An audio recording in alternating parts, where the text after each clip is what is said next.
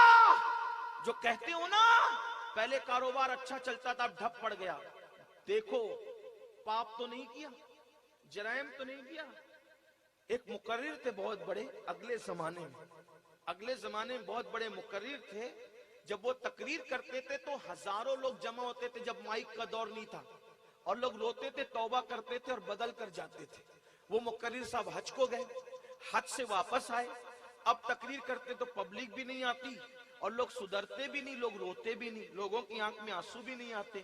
تو لوگوں نے کہا حضرت حج کے بعد تو اور سونے پہ سہاگا ہونا تھا، حج کے بعد تو آپ کی الٹی گنتی شروع ہو گئی. انہوں نے فرمایا ہاں میں بہت پابند تھا نماز کا، لیکن سفر حج میں مجھ سے کوتاہی ہوئی، نمازیں مجھ سے چھوٹ گئی، اس لیے اللہ نے میری زبان کی تاثیر کو واپس لے لیا. تو پہلے گناہ اور معصیت آتے ہیں پھر مصیبت آتی ہے. جو بھی الٹی گنتی شروع، آج کل مسلمانوں کے پاس تھوڑا سا مال آتا ہے نا تو اس کو پھر پہلی بیوی اچھی نہیں لگتی، پھر وہ افیئر میں پڑ جاتا ہے. یہ حال ہے.